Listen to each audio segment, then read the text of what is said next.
Hello दोस्तों, कैसे हैं आप? Again your most welcome on the chemistry plus academy. Last video में हमने डिस्कस किया था कोलिगेटिव प्रॉपर्टी के बारे में। वहाँ हमने दो कोलिगेटिव प्रॉपर्टी को एक्सप्लेन किया था। First was the relative lowering of vapour pressure and second was the osmotic pressure. आज हम इस वीडियो में बची हुई दो कोलिगेटिव प्रॉपर्टी को अगेन डिस्कस करने वाले हैं। The first is the elevation in the boiling point and second is the depression in freezing point. Let me start now. First, elevation in the boiling point. Okay. First of all, we will discuss about the boiling point. कि boiling point क्या होता है? देखिएगा, जब भी आप किसी liquid को बॉयल करते हैं तो वो लिक्विड वेपर फॉर्म में कन्वर्ट हो जाता है। तो इस प्रोसेस के लिए जो टेम्परेचर रिक्वायर्ड होता है that is the boiling point. Okay, लेकिन ये जो डेफिनेशन है बहुत ही क्या होता है कि जनरल डेफिनेशन होती है। यहाँ हम बात करते हैं साइंटिफिक डेफिनेशन के बारे में। तो देखिएगा, the boiling point of a liquid is the temperature at which the vapour pressure of liquid becomes equal to the atmospheric pressure. Okay, इसका मीन्स ये हुआ कि जब आप किसी भी लिक्विड को हीट कर रहे हैं, इसको टेम्परेचर दे रहे हैं, तो इसका बॉइलिंग पॉइंट जो होगा वो टेम्परेचर होगा जिस कंडीशन में लिक्विड का जो वेपर प्रेशर होगा एटमॉस्फेरिक प्रेशर या फिर वेपर प्रेशर के इक्वल हो जाए। इसको देखिए, हम डिस्कस करते हैं एग्जांपल के थ्रू। देखिए, सपोज ये इसमें हम तीन लेवल ले रहे हैं। Okay, first level is for the solid, second is for the liquid and third is for the gas. Okay, ये जो लेवल शो कर रहे हैं वेपर प्रेशर को, ये जो लेवल है वो सॉलिड के वेपर प्रेशर को शो कर रहा है, ये लेवल लिक्विड के वेपर प्रेशर को शो कर रहा है और ये लेवल गैस के वेपर प्रेशर को शो कर रहा है। और यहाँ जो होगा एटमॉस्फेयर प्रेशर के इक्वल इसका जो क्या होगा प्रेशर होगा। ओके, एटमॉस्फेयर प्रेशर, और इसका जो वैल्यू होता है जनरली 1 atm, ये आपको सबको पता है। ओके, अब यहां हम ले रहे हैं प्योर सॉल्वेंट। आपको पता होगा ये प्योर सॉल्वेंट है। यहां हम डिस्कस कर रहे हैं इस लिक्विड को या प्योर सॉल्वेंट को जब आप इसमें वेपर फॉर्म में या गैसेस फॉर्म में कन्वर्ट कर रहे हैं तो इसके लिए जो रिक्वायर्ड है वो टेम्परेचर होगा बॉइलिंग पॉइंट। यहाँ हम बात करें प्योर सॉल्वेंट तो इसको हम ले सकते हैं TB नॉट। नॉट जो वैल्यू होती है वो हम प्योर के लिए कैलकुलेट कर रहे हैं। वहाँ हमने पहले भी डिस्कस किया था, बहुत सारे हम टॉपिक पढ़ चुके हैं, जैसे कि osmotic pressure, relative lowering of vapour pressure. जो हमने जो नॉट वाली वैल्यू ली थी वो प्योर सॉल्वेंट के लिए हम यूज कर रहे हैं या प्योर कंपोनेंट के लिए हम यूज कर रहे हैं। ओके, अब देखिए कि ये लिक्विड है, इसका वेपर प्रेशर का लेवल ये है। अब इसका लिक्विड का वेपर प्रेशर एटमॉस्फेरिक प्रेशर के इक्वल हो जाता है, तो उसका मतलब ये जो लिक्विड है वो वेपर में कन्वर्ट हो गया, बॉयल हो गया। This is the boiling point. इसके लिए रिक्वायर्ड जो टेम्परेचर है that is the TB not. TB not is the boiling point of pure solvent. अब क्या हुआ, हमने डिस्कस किया था सॉलिड इन लिक्विड सॉल्यूशन में, तो वहां हम क्या कर रहे हैं, नॉन वोलेटाइल सॉलिड को मिक्स कर रहे हैं प्योर सॉल्वेंट के साथ। ओके, इस कंडीशन में क्या होता है, लिक्विड का या फिर प्योर सॉल्वेंट का वेपर प्रेशर डिक्रीज हो जाता है, क्योंकि जब आपने सॉलिड को सॉल्वेंट के साथ मिक्स किया तो सॉल्यूशन का फॉर्मेशन हुआ। और आपको पता है सॉलिड जो है नॉन वोलेटाइल हम काम में ले रहे हैं, तो इस कंडीशन में केवल और केवल सॉल्वेंट का वेपर बनता है। तो पहले की कंपैरिजन में वेपर का वैल्यू जो होगा कम हो जाएगा। इसका मतलब वेपर प्रेशर का भी वैल्यू क्या हो जाएगा, कम हो जाएगा। इसका मतलब जब सॉल्यूशन बन जाता है तो सपोज ये लेवल क्या आ गया, यहाँ आ गया। ये लेवल किसके लिए है, सॉल्यूशन के लिए। किसके लिए लेवल है ये लेवल जो है हम बात करते हैं सॉल्यूशन के लिए। ओके, अब देखिए यहाँ पर ये सॉल्यूशन का क्या होगा, वेपर प्रेशर हो गया। अब इसको यहाँ से यहाँ तक आने के लिए आपको इतना टेम्परेचर देना पड़ेगा। इसका मतलब अब आपको और ज़्यादा टेम्परेचर देना पड़ेगा सॉल्यूशन के लिए, जिससे कि वो क्या हुआ, वेपर में कन्वर्ट हो जाए, गैस में कन्वर्ट हो जाए, या फिर इसका जो वेपर प्रेशर होगा वो एटमॉस्फेरिक प्रेशर के इक्वल हो जाए। सपोज यहाँ हमने टेम्परेचर दिया TB। TB is used for the boiling point for solution. अब आप यहाँ पे देख सकते हैं कि इन दोनों में डिफरेंस देखिए, this is the TB, this is the TB not और this is the TB। Okay, तो TB is greater than TB not, तो हम कह सकते हैं कि TB का वैल्यू ज़्यादा है किससे, TB नोट से। TB नोट किसके लिए है? प्योर सॉल्वेंट के लिए है। TB किसके लिए? सॉल्यूशन के लिए। कितना ज़्यादा है? ये इतना डिफरेंस हो गया। इस डिफरेंस को हम कहते हैं elevation in the boiling point, means इतना बॉइलिंग पॉइंट इंक्रीज हो गया। ओके इसका मतलब क्या हुआ? जब भी आप किसी भी प्योर सॉल्वेंट में किसी नॉन वोलेटाइल सॉलिड को मिक्स करते हैं तो सॉल्यूशन जो बनेगा उसका बॉइलिंग पॉइंट प्योर सॉल्वेंट की कंपैरिजन में क्या होता है? ज़्यादा होता है। इसी को कहेंगे elevation in the boiling point. I think clear है किस टाइप से बॉइलिंग पॉइंट का वैल्यू इंक्रीज होता है, वो हमने देखा था। ओके अब देखिए, the boiling point of solution is always higher than pure solvent. This increase in the boiling point is called as the elevation in boiling point. Okay, when non-volatile solute is added to solvent, then vapor pressure of solution is decreased, hence boiling point increase. Vapour pressure तो decrease होता है और उस vapour pressure को आप atmospheric pressure के equal लाने के लिए आपको मोर एंड मोर टेम्परेचर देना पड़ेगा। इसका मतलब बॉइलिंग पॉइंट क्या होता है? इंक्रीज होता है। ओके अब देखिए, आपको पता है बॉइलिंग पॉइंट ऑफ वाटर कितना होता है? 100 डिग्री सेंटीग्रेड। इसका मीन्स ये होता है कि जब आप वाटर को 100 डिग्री सेंटीग्रेड टेम्परेचर पर बॉईल करते हैं, हीट करते हैं, तो वो वाटर बॉईल हो जाता है और वेपर में कन्वर्ट हो जाता है और उस कंडीशन में उस लिक्विड का वेपर प्रेशर एटमॉस्फेरिक प्रेशर के इक्वल हो जाता है और 100 डिग्री सेंटीग्रेड पर जो वाटर का वेपर प्रेशर होगा वो एटमॉस्फेरिक प्रेशर के इक्वल होगा। वो कितना होता है? 1 एटमॉस्फेयर। इसको बार में जब कन्वर्ट करते हैं तो 1.013 बार। अप्रोक्स सेम वैल्यू है, ज़्यादा इसमें कोई डिफरेंस नहीं है। ठीक है, अब देखिए इस एलिवेशन इन बॉइलिंग पॉइंट को हम डिटेल में डिस्कस करेंगे, इसके इक्वेशन डेराइव करेंगे हम। तो सबसे पहले इस ग्राफ को देखिएगा। इस ग्राफ में जो आपको ये दिखाया जा रहा है कि एक्स एक्सिस पर टेम्परेचर है, वाई एक्सिस पर क्या है? यहाँ पर वेपर प्रेशर है। ओके तो दोनों में ग्राफ है तो आपको पता है टेम्परेचर इंक्रीज करेंगे तो वेपर प्रेशर का वैल्यू इंक्रीज होता है, ये आपको पता ही है।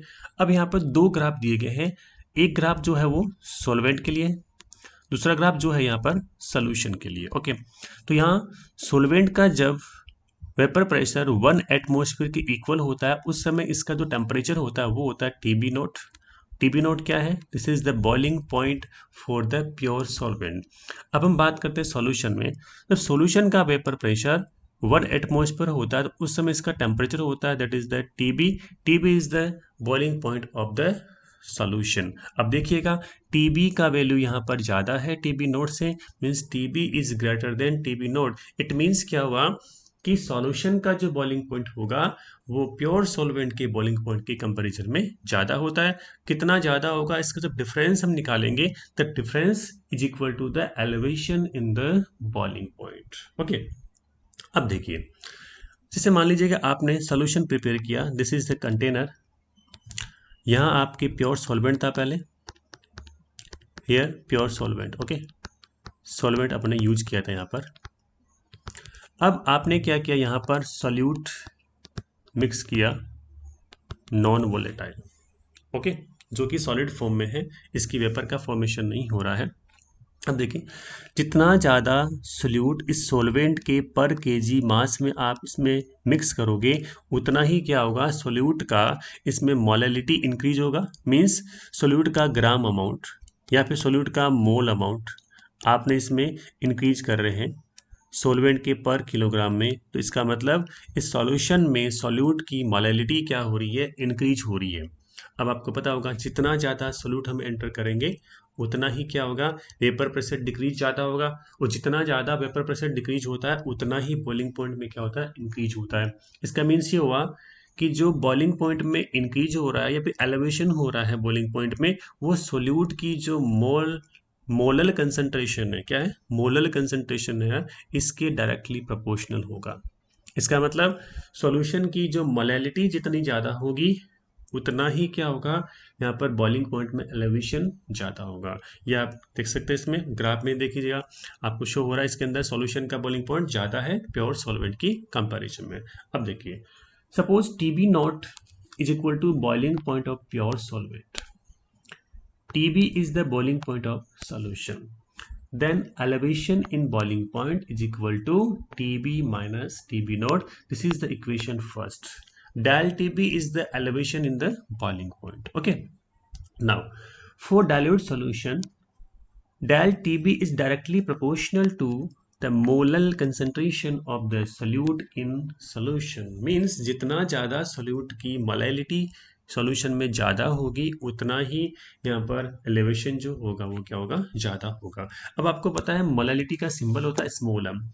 स्मॉल m क्या होती है, molality होती है, और molality का मीन्स क्या होता है, moles of solute per kilogram of solvent. Okay, now del TB is directly proportional to m, और इस प्रोपोर्शनल को उसमें हटाएंगे, इसमें इस सिंबल को, तो यहाँ पे कांस्टेंट लगाएंगे, फिर constant is the KB. Then equation क्या हो जाएगी यहाँ पे डेरिवेशन में, देखिएगा del TB is equal to KB into m, where KB क्या है, KB is the molal elevation constant और एबिलियोस्कोपिक कांस्टेंट। ठीक है, कि मैं कितना इसमें इंक्रीज हुआ उस कांस्टेंट का वैल्यू यहाँ पर है मोलल एलिवेशन कांस्टेंट। इसका एक नाम हो रहा है एबिलियोस्कोपिक कांस्टेंट, क्योंकि एक इंस्ट्रूमेंट होता है एबिलियोस्कोप, इस इंस्ट्रूमेंट से इस मोलल एलिवेशन कांस्टेंट मींस केबी के वैल्यू को मेजर किया जाता है, डिटरमाइन किया जाता है, इसलिए इसको हम एबिलियोस्कोपिक कांस्टेंट भी कहेंगे। अब देखिए यहाँ हमने फॉर्मूला डराइव किया equation number 2, del TB is equal to K B m. अब आपको पता है मोललिटी क्या होती है, अब मोललिटी का फॉर्मूला इस इक्वेशन नंबर 2 में पुट करेंगे और इस इक्वेशन को आगे डराइव करेंगे। देखिए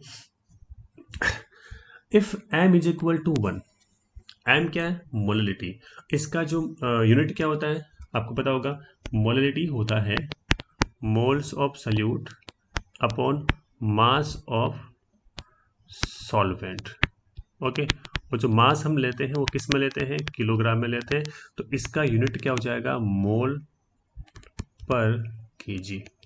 ओके, तो यदि आपने इसका वैल्यू 1 मोल पर केजी किया तो आपको पता होगा कि ये इक्वेशन क्या बनेगी, del TB is equal to KB. It means यहाँ पर एलिवेशन इन बॉइलिंग पॉइंट जो होगा मोलल एलिवेशन कांस्टेंट के इक्वल हो जाएगा। इसको मतलब हम यहाँ एक डिफाइन कर सकते हैं, एक नई डेफिनेशन दे सकते हैं केबी का। What is the KB, it is defined as the elevation in the boiling point when the molality of the solution is unity। it means जब आप सॉल्यूशन की मोलालिटी को 1 कर देते हैं, इस कंडीशन में जो एलिवेशन होता है बॉइलिंग पॉइंट में वही क्या होता है, मोलल एलिवेशन कांस्टेंट के इक्वल होता है। ओके, क्लियर है यहाँ तक। Now we will discuss about the unit of KB. KB क्या है, मोलल एलिवेशन कांस्टेंट। ये फॉर्मूला कहाँ से आ रहा है आपको पता होगा, अभी हमने डिस्कस किया था कि del TB is equal to KB into m. Okay, अब यहाँ पर हम मोलल एलिवेशन कांस्टेंट KB का यूनिट इसमें लिख रहे हैं, तो KB इज इक्वल टू क्या हो जाएगा, del TB upon m. Okay, तो यहाँ पर KB is equal to del TB upon m. अब आपको पता है कि डेल TB क्या है, बॉइलिंग पॉइंट में डिफरेंस है, तो चाहे टेम्परेचर में डिफरेंस हो चाहे टेम्परेचर हो, इसका यूनिट होता है केल्विन। ओके, और मोललिटी का यूनिट क्या होता है, मोल पर केजी। तो आप यहाँ लिख सकते हैं केल्विन किलोग्राम पर मोल। कैसे देखिएगा कि हम कह रहे हैं जो केबी का जो वैल्यू आ रहा है वो हो रहा है del TB upon m. M क्या होता है, मोल पर किलोग्राम। जब यहाँ पर मोल पर किलोग्राम लिखेंगे कैसे देखिएगा, केबी इज इक्वल टू, यहाँ ऊपर केल्विन है, इसको आप लिखेंगे मोल पर केजी, तो क्या हुआ, केजी अपर पार्ट में चला जाएगा और फिर ये मोल नीचे तो इनवर्स में जाएगा, किस में जाएगा, इनवर्स में, तो इसका यूनिट क्या बन जाएगा, केल्विन किलोग्राम पर मोल। ओके, नाउ अब देखिए जो यहाँ पर हमने कल भी डिस्कस किया था relative lowering of vapour pressure, और साथ में डिस्कस किया था हमने ऑस्मोटिक प्रेशर, तो वहाँ उनके फॉर्मूले से हमने सल्यूट का मोलर मास कैलकुलेट किया था कि कैलकुलेट करने से जो सल्यूट होता है उसका मोलर मास क्या आ रहा है। अब यहाँ पर वही हम डिस्कस करेंगे कि एलिवेशन इन बॉइलिंग पॉइंट से मोलर मास कैसे कैलकुलेट करते हैं।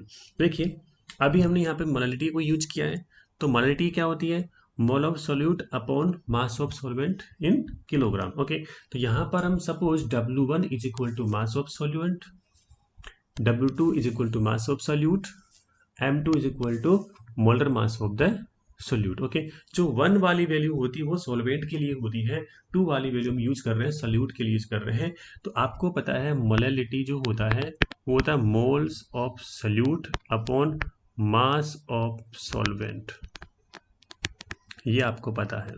Okay, moles of solute mass upon solvent, वो भी केजी में। इसको ग्राम में कन्वर्ट भी हम कर सकते हैं। जब हम इसको ग्राम में लिखेंगे तो इनटू यहाँ पर 1000 कर देंगे अपर पार्ट में। तो मोल्स क्या होते हैं, मास अपॉन मोलर मास। तो यहाँ मास of solute upon molar mass of solute into mass of solvent हो जाएगा। तो इससे हम m का वैल्यू क्या लिखेंगे, W2 into 1000 upon M2 into W1। W1 क्या है, मास ऑफ सॉल्वेंट ग्राम में। अब इक्वेशन नंबर 2 हमने देखा था, डेल टीबी का वैल्यू था, del TB was KB into m. Okay, अब यहाँ पर इस m का वैल्यू इस फॉर्मूले में पुट करेंगे। इक्वेशन नंबर 2 ये था जो हमने डिस्कस किया था वहाँ पर। तो इस वैल्यू को पुट करेंगे तो इक्वेशन 2 और 3 से हम क्या वैल्यू गेन कर सकते हैं, del TB is equal to KB W2 1000 upon M2 W1। यहाँ M2 क्या है, मोलर मास ऑफ सोल्यूट, जिसके इक्वल में इक्वेशन को करेंगे तो क्या होगा, M2 is equal to 1000 W2 KB upon del TB W1। तो इस फॉर्मूले से इक्वेशन नंबर 4 से हम सोल्यूट का मोलर मास कैलकुलेट कर सकते हैं। तो ये हमने डिस्कस किया था molar mass elevation in boiling point से। इसी टाइप से हमने determination of elevation in boiling point देखेंगे। तो 2 मेथड है इसके। हमने जो 2 प्रॉपर्टी पहले भी डिस्कस की थी वहाँ भी हमने हर एक प्रॉपर्टी के 2 मेथड्स बताए थे, लेकिन आपके सिलेबस का पार्ट नहीं डिटेल में ये, तो ओनली मैं यहाँ पे इसको नाम लिख रहा हूँ। तो इस प्रॉपर्टी जो एलिवेशन इन बॉइलिंग पॉइंट है तो उसको 2 मेथड से हम डिटरमाइन कर सकते हैं। First is the Landsberger's method, second is the Cottrell method. Okay, now calculation of molar elevation constant from the enthalpy of vaporization। कि एंथैल्पी ऑफ वेपोराइजेशन क्या होता है, जब भी आप किसी लिक्विड को वेपर में कन्वर्ट कर रहे हैं तो जो यहाँ पर हीट चेंज हो रहा है that is the enthalpy of vaporization. Van't Hoff ने ये इक्वेशन दिया था, according to van't Hoff KB is equal to RTB not square upon 1000 LV। देखिए यहाँ KB क्या है, KB is the molar elevation constant, R is the gas constant, TB not is equal to boiling point of pure solvent.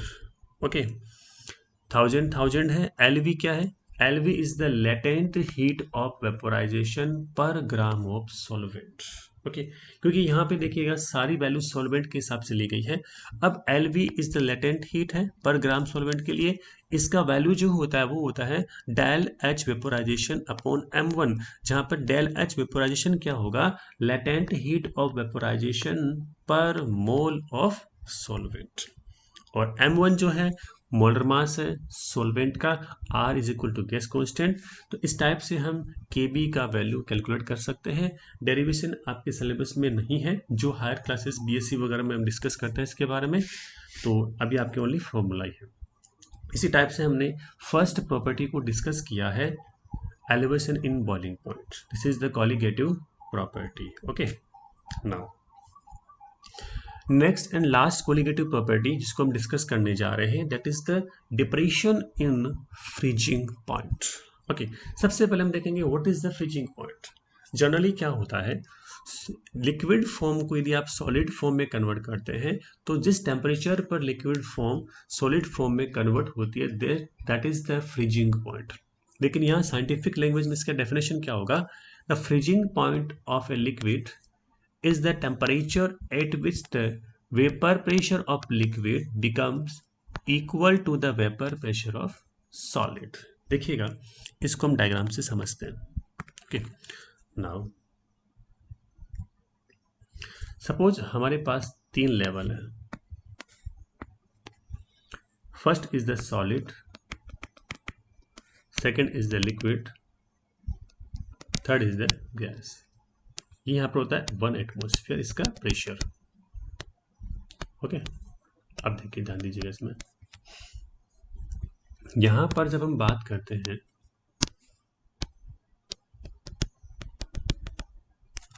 तो this is the pure solvent, इसका vapour pressure का level ये होता है। अब इस लिक्विड को आपने सॉलिड में कन्वर्ट किया तो आपने इतना टेम्परेचर इस पे हो चुका, तो इसको बोलते हैं TF note. What is TF note? TF note is the freezing point of pure solvent. Okay, now आपने सोलवेंट के साथ इसमें मिक्स किया नॉन वोलेटाइल सॉल्यूट जो कि सॉलिड फॉर्म में है, तो आपको पता होगा वेपर प्रेशर डिक्रीज होता है। सपोज वेपर प्रेशर डिक्रीज होके इस लेवल तक पहुंच गया, this is used for the solution. Okay, अब यहाँ पर सॉल्यूशन का वेपर प्रेशर है, ये वाला प्योर सॉल्वेंट का वेपर प्रेशर है, तो आप देख रहे हैं कि वेपर प्रेशर डिक्रीज हो रहा है। अब आपको यहां से यहां आने के लिए ओनली इतना ही टेम्परेचर रिक्वायर्ड है, that is the TF। What is TF? TF is the freezing point of the solution. It means क्या हुआ, सॉल्यूशन का फ्रीजिंग पॉइंट क्या होगा, डिक्रीज हो गया प्योर सॉल्वेंट की कंपैरिजन में, इसे ही कहेंगे डिप्रेशन। कितना डिप्रेशन हुआ? ज्यादा वैल्यू किसकी है? TF नोट की। कम वैल्यू किसका है? TF का। That is the depression in freezing point. I think clear है। अब देखिए, यदि आप, यह आपका प्योर सॉल्वेंट था, okay, this is the pure solvent, इसमें आप मिक्स कर रहे हैं नॉन वोलेटाइल सॉल्यूट, मिक्स कर रहे हैं, तो वेपर प्रेशर क्या हो रहा है? डिक्रीज हो रहा है। ओके, अब देखिए इसमें आप वेपर प्रेशर तो हो गया डिक्रीज, अब आप इसको सॉलिड में कन्वर्ट करना चाह रहे हैं, इसका मतलब आपको बहुत ही कम टेम्परेचर की रिक्वायर्ड है जिससे सॉल्यूशन प्रिपेयर होगा। तो सॉल्यूशन का जो फ्रीजिंग पॉइंट है वो प्योर सॉल्वेंट के कंपेरिजन में क्या हो जाएगा, इसके अंदर कम हो जाएगा। इसी को बोलते हैं depression in freezing point.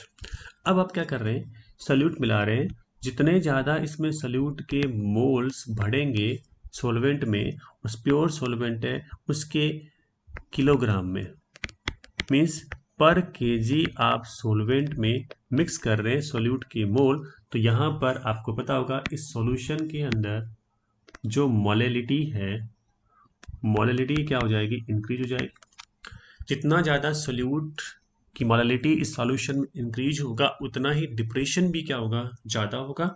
It means depression in freezing point जो है वो भी क्या होगा, सॉल्यूट की मोलल कंसंट्रेशन के क्या होगा, डायरेक्टली प्रोपोर्शनल होगा।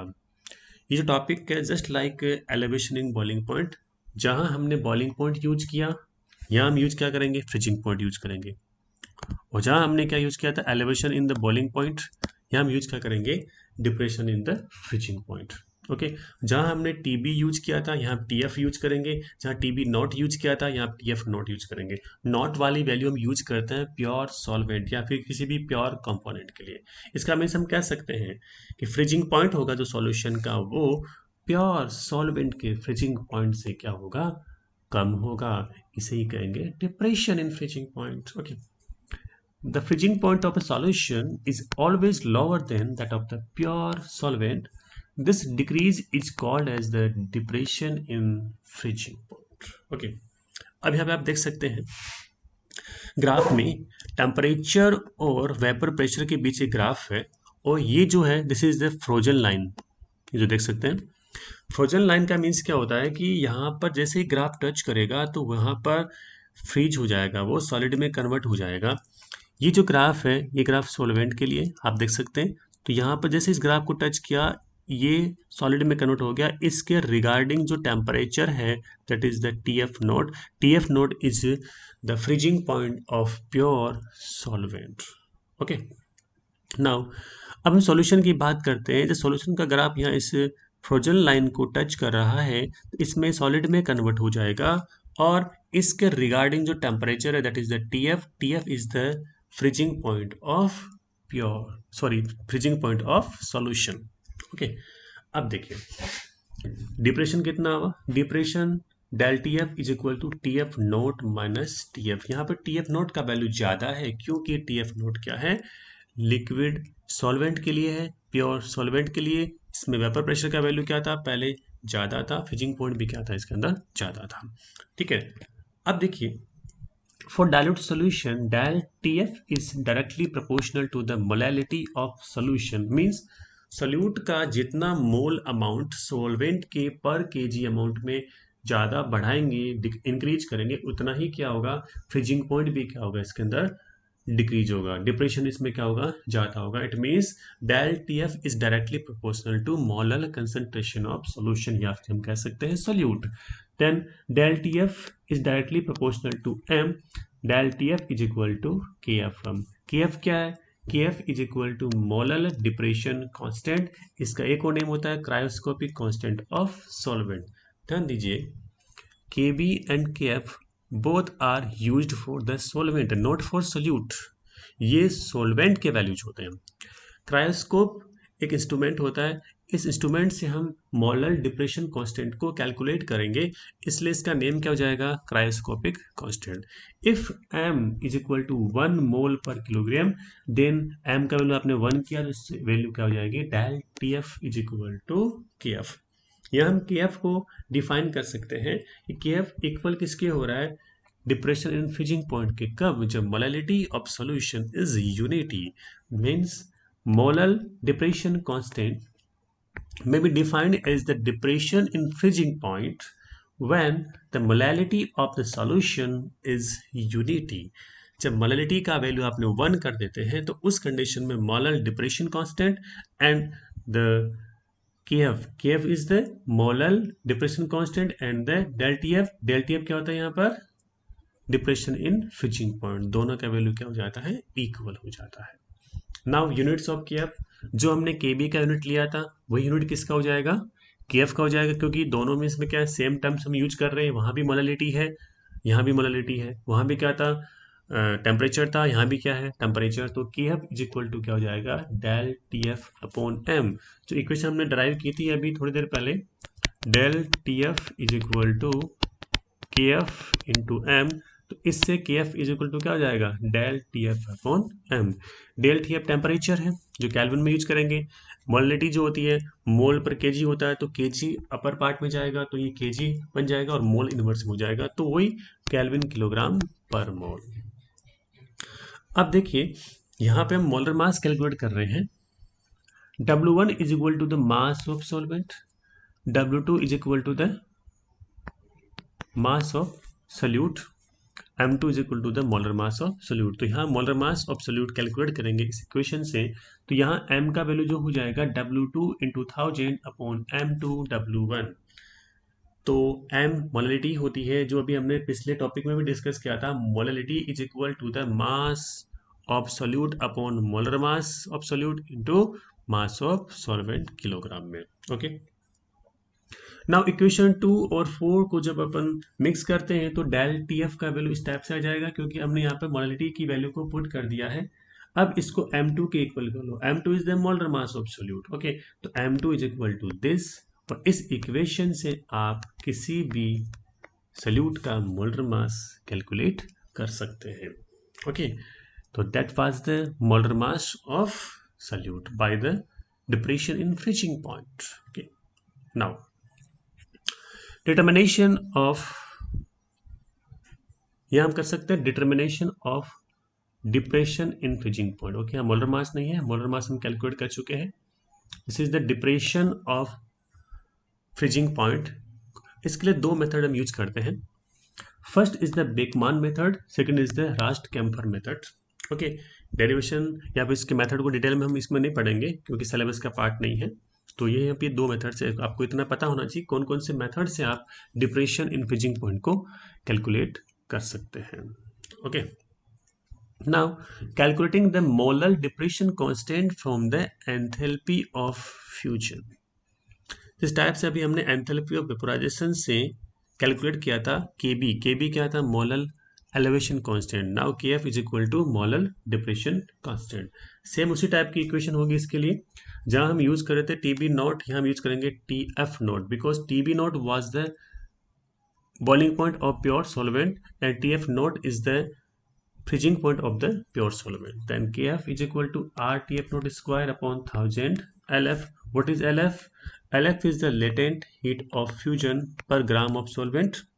LF का जो वैल्यू होगा वो डेल एच से हम कैलकुलेट कर सकते हैं इस टाइप से, LF is equal to del H fusion upon M1. M1 is the molar mass of solvent. Okay, Here, del H fusion means latent heat of fusion per mole solvent. यहाँ भी use कीजिएगा पर मोल, यहाँ होगा पर मोल solvent, क्योंकि del H जो होगा पर मोल के हिसाब से हम कैलकुलेट करते हैं, और जो एल एफ जो होता है वो पर ग्राम के हिसाब से हम कैलकुलेट कर सकते हैं।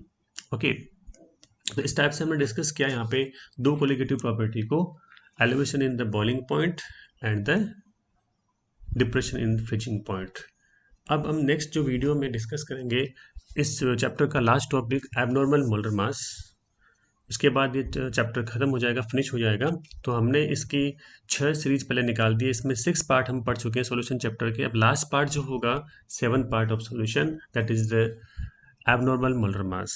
इसी टाइप से देखते रहिएगा केमिस्ट्री प्लस एकेडमी और एंजॉय कीजिए केमिस्ट्री के साथ। Thank you.